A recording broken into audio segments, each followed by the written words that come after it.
taadhima, naomba viongozi tusimame. Mheshimiwa Rais anawasili.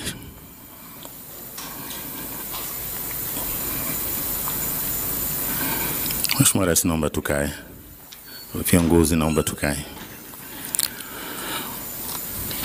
Mheshimiwa Dr. Samia Suluhu Hassan, Rais wa Jamhuri ya Muungano wa Tanzania, waheshimiwa mawaziri mliopo, Mheshimiwa Balozi Dr. Moses Kusiluka, Katibu Mkuu Kiongozi, ndugu makatibu wakuu, waheshimiwa wajumbe wa Tume Huru ya Uchunguzi ikiongozwa na Mheshimiwa Mohamed Chande Othman, Jaji Mkuu mstaafu wa Tanzania, viongozi wote mliopo, habari za asubuhi. Mheshimiwa Rais, kwa heshima na taadhima, naomba uridhie nimkaribishe Katibu Mkuu Kiongozi kwa ajili ya maneno ya utangulizi. Katibu Mkuu Kiongozi, karibu.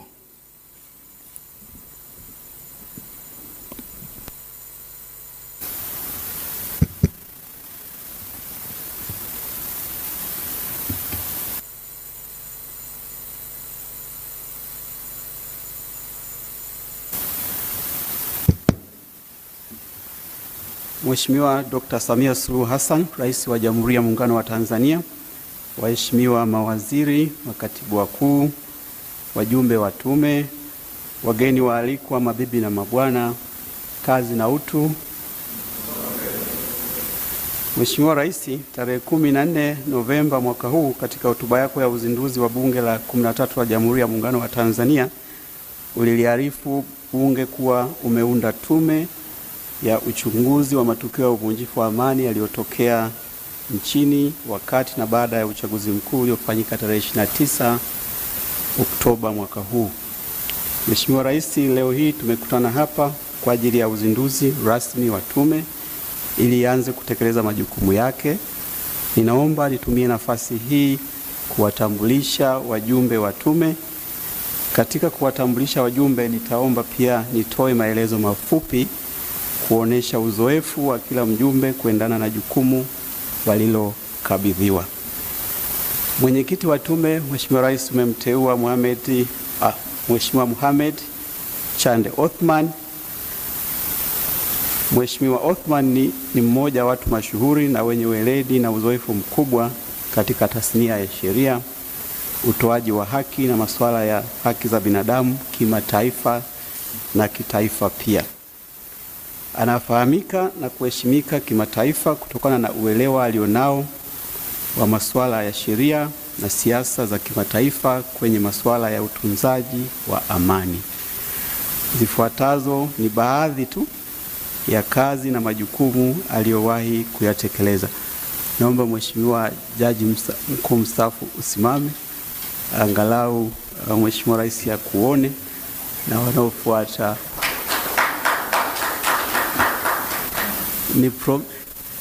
Tafadhali naomba ukae. Ni prominent figure, nadhani wote tunamfahamu. Ilikuwa ni courtesy tu kufanya usimame. Amewahi kuwa Jaji Mkuu wa Tanzania kuanzia mwaka 2010 hadi mwaka 2017 alipostaafu. Kabla ya hapo aliwahi kuhudumu kama jaji wa Mahakama ya Rufani na jaji wa Mahakama Kuu ya Tanzania. Amewahi kushiriki kama mtaalamu huru wa Umoja wa Mataifa katika uchunguzi wa ukiukaji wa haki za binadamu nchini Lebanon na Sudani. Amewahi kuwa mjumbe wa timu ya kupitia sheria iliyoanzisha Mahakama ya Kimataifa ya Uhalifu ICC. Amewahi pia kuwa mjumbe wa Tume Huru ya Wataalamu ya kutathmini utendaji na ufanisi wa Mahakama ya Kimataifa ya Uhalifu ICC. Amewahi kuwa mwendesha mashtaka mkuu katika kesi za uhalifu uliotokea nchini Timor Mashariki. Amewahi kuwa mwendesha mashtaka katika Mahakama ya Umoja wa Mataifa ya uhalifu wa mauaji ya Rwanda. Pia amewahi kuwa mwenyekiti wa Tume ya Rais ya kuangalia jinsi ya kuboresha taasisi za haki jinai nchini, kazi ambayo ameifanya hivi karibuni na matokeo yake Watanzania wengi wanayafahamu. Kwa ufupi tu, CV yake ni ndefu lakini nimeona nipiki hayo machache. Wa pili ni Mheshimiwa Profesa Ibrahim Hamisi Juma. Yeye ni mjumbe. naye Mheshimiwa Rais ni prominent figure Tanzania. Yeye ni jaji mkuu mstaafu wa Tanzania aliyehudumu katika nafasi hiyo kuanzia mwaka 2017 hadi mwaka 2025 alipostaafu. Kabla ya kuwa jaji mkuu aliwahi kuwa jaji wa mahakama rufani, jaji wa mahakama kuu na profesa wa sheria katika Chuo Kikuu cha Dar es Salaam. Pia akiwa jaji mkuu alisimamia maboresho makubwa ya utendaji kazi wa mahakama ya Tanzania, na kwa kutambua mchango wake katika kazi hiyo, Rais wa Jamhuri ya Muungano wa Tanzania alimtunukia Profesa Juma nishani ya kumbukumbu ya Muungano daraja la pili. Amewahi pia kuwa mwenyekiti wa tume ya kurekebisha sheria, na akiwa kama jaji mkuu pia alihudumu kama kamishna na mwenyekiti wa tume ya utumishi wa mahakama. CV yake naye ni ndefu lakini nimepiki machache. Watatu ni Balozi Ombeni Yohana Sefue, naye ni mjumbe, naye ni prominent figure katika nchi yetu. Kwa kifupi, Balozi Sefue ni balozi, mwanadiplomasia mwandamizi na katibu mkuu kiongozi mstaafu. Katika nafasi yake akiwa katibu mkuu kiongozi aliwahi pia kuwa katibu wa baraza la mawaziri, katibu wa baraza la usalama la taifa na mkuu wa utumishi wa umma. Aidha, katika nafasi yake ya katibu mkuu kiongozi alisimamia kazi za tume na timu mbalimbali ambazo ziliundwa na rais wakati huo. Katika majukumu yake ya kidiplomasia amewahi kuwa balozi na mwakilishi wa kudumu wa Tanzania katika Umoja wa Mataifa na balozi wa Tanzania katika nchi za Marekani na Canada. Amewahi pia kuwa mwenyekiti wa jopo la wataalamu kwa ajili ya kufanya tathmini ya masuala ya utawala bora barani Afrika, yani African Peer Review Mechanism. Pia amewahi kuwa msaidizi wa rais wa awamu ya pili hayati Ali Hassan Mwinyi na rais wa awamu ya tatu hayati Benjamin William Mkapa, na ndiye aliyesimamia uandishi wa vitabu vya marais hao ambavyo ni Maisha yangu, kusudi langu cha hayati Mkapa na Mzee Ruksa, safari ya maisha yangu cha hayati Mwinyi. Na pia Balozi Sefue alikuwa makamu mwenyekiti wa tume ya rais ya kuangalia jinsi ya kuboresha taasisi za haki jinai nchini. Mwingine ni IGP mstaafu Saidi Ali Mwema ambaye ni mjumbe. Mheshimiwa Rais, yeye ni mkuu wa Jeshi la Polisi IGP mstaafu. Akiwa IGP alisimamia maboresho makubwa ya Jeshi la Polisi, ikiwa ni pamoja na utekelezaji na kuandaa mkakati wa polisi jamii. Akiwa IGP pia aliongoza jeshi hilo kupambana na uhalifu mbalimbali, ikiwemo uhalifu wa kuvuka mipaka, ugaidi, biashara haramu ya binadamu na madawa ya kulevya. Amewahi pia kuwa mkuu wa kanda ndogo Sub-Regional Bureau ya Interpol iliyopo Nairobi, Kenya, na pia amewahi kuwa mjumbe wa tume ya rais ya kuangalia jinsi ya kuboresha taasisi za haki jinai. Wa tano ni Balozi Luteni Jenerali mstaafu Paul Ignas Mela, yeye ni mjumbe. Luteni Jenerali Mela ni balozi na Luteni Jenerali mstaafu wa Jeshi la Wananchi Tanzania. Amewahi kuwa balozi wa Tanzania nchini DRC.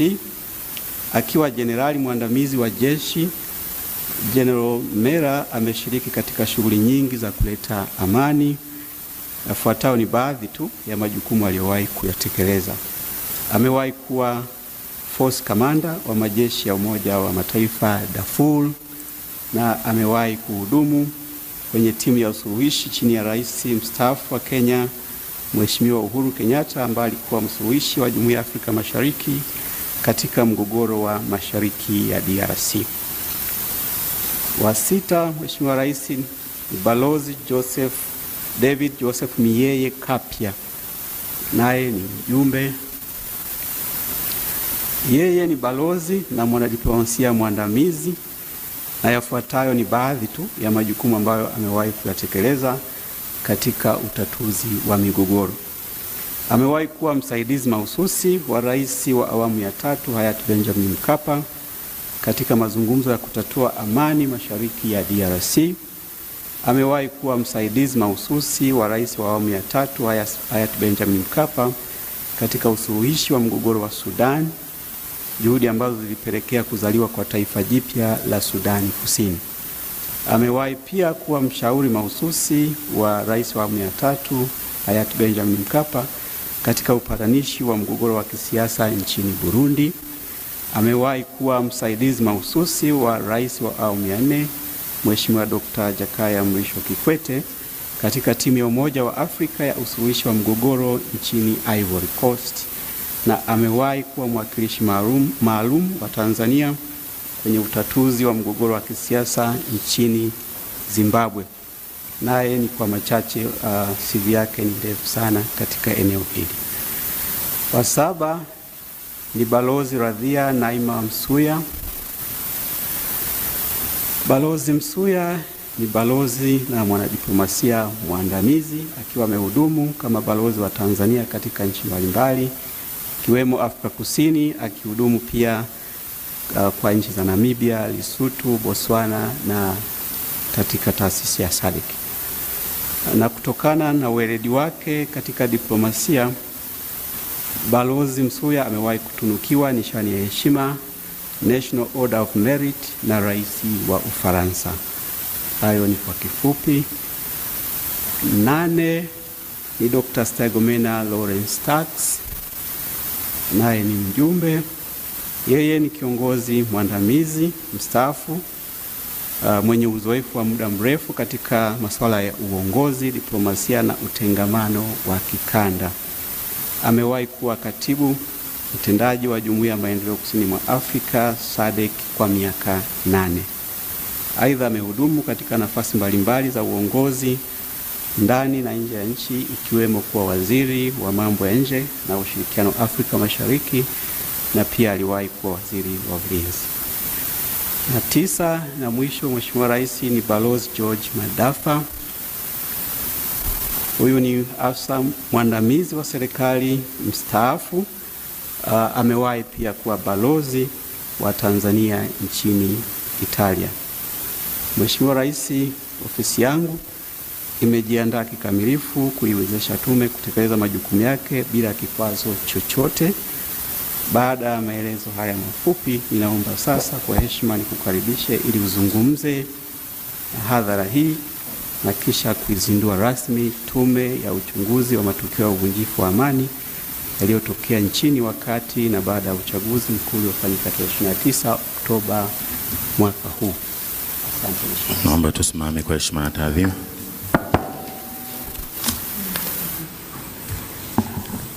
Mheshimiwa, tukae. Mheshimiwa mawaziri, katibu mkuu kiongozi, Mheshimiwa makatibu wakuu, waheshimiwa wajumbe wa tume na maafisa wote mlioko hapa, Asalamu alaykum. Tumsifu Yesu Kristo. Waheshimiwa, kwanza ni shukurani kwa Mungu kutujalia kukutana kwa kazi hii tulioipanga leo. Lakini pili ni kuwashukuru waheshimiwa wajumbe wa tume tuliowateua kwa kukubali kubeba mzigo huu. Mpaka mmefika hapa kuja kusikiliza majukumu na kuzinduliwa, ina maana mmekubali kubeba mzigo huu. Tunawashukuru sana. Tunajua ni mzigo mzito tumekupeni, lakini kwa sifa zilizotajwa hapa tunajua mtaweza kwenda kutekeleza. Uundwaji wa tume huu ni kuendana na sheria yetu, sheria ya tume za uchunguzi ya mwaka 2023 sura ya 32. Ndio inanipa mamlaka kuunda tume mbalimbali za kufanya uchunguzi wa mambo mbalimbali ndani ya nchi yetu. Sasa kwenye hili lililotokea, nikaona kabla kuletewa tume za nje, tuwe na tume yetu wenyewe ndani ifanye kazi na za nje zikija zitakuja kuzungumza na tume mwenzao ambao tayari walishaanza hiyo kazi. Kwa ufupi kilichotokea hakikutarajiwa kitokee ndani ya nchi yetu kwa sababu ya historia tulionayo ya usalama na utulivu wa kisiasa ndani ya nchi. Hata kama kuna vipindi ambavyo hatuna usalama wa kisiasa, lakini haikufikia kiasi hichi kilichofikia. Kwa hiyo tume hii itakapokabidhiwa makabrasha kufanyia kazi, watakabidhiwa na hadidu za rejea za kwenda kuziangalia wakati wanafanya kazi yao. Lakini kwa ufupi labda mimi niseme yafuatayo. Kwanza, nadhani tume tunaitarajia ikatuangalizie sababu hasa iliyoleta kadhia ile. Sababu hasa ni nini? Kiini cha tatizo ni nini? Lakini jambo lile lilipotokea, vijana waliingizwa barabarani kudai haki. Tunataka kujua haki gani ambayo vijana hawa wameikosa, na kwa umoja wao waliingia barabarani kuidai haki hiyo. Purpose ya wale vijana kuingia ni haki gani, ili tuweze kuifanyia kazi na wapate haki yao. Lakini jengine, tunapofanya hii kazi, hebu twende tukaangalie matamshi ya vyama vya upinzani. Wale waliokuwa wakisema lazima Kiwake hapakaliki, lazima aondoke, lazima kiwe hiki, uchaguzi hautafanyika. Kitu gani hasa kilichowaletea kufanya vile? Lakini katika kufanya hivyo tuangalie uhusiano wa hicho chama na tume yetu ya uchaguzi. Uhusiano wao ulikuwaje katika kipindi hicho mpaka ikawapelekea waseme maneno yale. Lakini jingine tuangalie role bali ya vyama vya siasa vilivyoingia kwenye huo mgogoro, NGO zetu za ndani na za nje. Tunaambiwa kwamba vijana wale walioingia kudai haki walilipwa fedha kwanza ndio wakaingia barabarani, na wengi wao waliingia barabarani kuendana na hizo fedha walizopewa. Je, fedha zilitoka wapi? Zilitoka wapi? Kwa hiyo haya tukaangalie NGO za ndani na nje wamechangia nini kwenye mambo hayo. Lakini niseme hata kama kulikuwa na changamoto baina ya tume na vyama vya siasa, msajili na vyama vya siasa, serikali na vyama vya siasa, je, hakukuwa na njia nyingine nzuri zaidi? Njia ilikuwa ni ile moja peke yake ya kuingia, kuchoma nchi, kuchafua nchi, kusababisha vifo kwa wananchi. Hakukuwa na njia nyingine ya kurekebisha hizo kasoro. Hebu twendeni tukaangalie pia. Lakini tukaangalie sasa, jambo limetokea, watu wameingia barabarani, vurugu zile, na kilichokuwa kinaimbwa ni kwamba kama kilivyokuwa Madagascar itakuwa hapa pia. Sasa tukaangalie njia zilizochukuliwa kukabiliana na lile vurugu na zenyewe, na ndio maana hapa ndani kuna mstaafu jeshi, mstaafu polisi, mstaafu mwingine. Kwa hiyo twendeni tukaangalieni njia zilizochukuliwa. Nimetoa tu vile vidokezo hapa, lakini katika kuifanya kazi hii tutapangiana muda, lakini kama alivyosema CS kwamba yuko tayari kuiwezesha tume kwa vitendea kazi, na muda mtakapokaa naye atawaeleza vyema.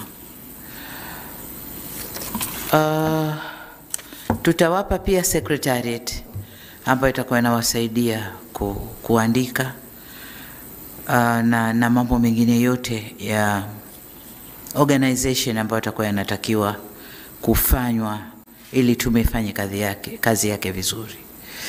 Kama mnavyojua, wakati nafungua bunge niliahidi, wakati nazindua kampeni niliahidi kwamba ndani ya siku 100 nitaweka tume ya maridhiano, tuangalie sababu za changamoto za kisiasa ndani yetu, tupatane na tuende vizuri.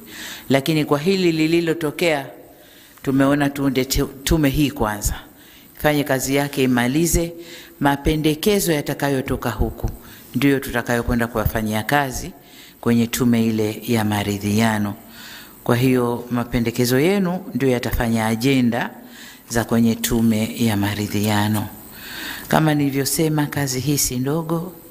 Tutaanza na muda nadhani wa miezi 3, alafu taangalia kazi inavyokwenda. Lakini niseme kwamba nina matumaini makubwa na tume hii. Jana nilikuwa nasoma article fulani, wenzetu wapinzani wanasema hawana imani na tume yote ya ndani. Wanataka tume itoke UN, tume itoke AU, tume itoke wapi kwa European Union, ndo zije zifanye kazi hapa kwetu Tanzania. Lakini mimi nina imani sana kwa ubobezi na experience yenu, na imani sana na tume hii, na ni matumaini yangu mapendekezo yatatutoa tusogee mbele. Sasa baada ya kusema hayo, niseme tu kwamba tume hii nimeizindua rasmi.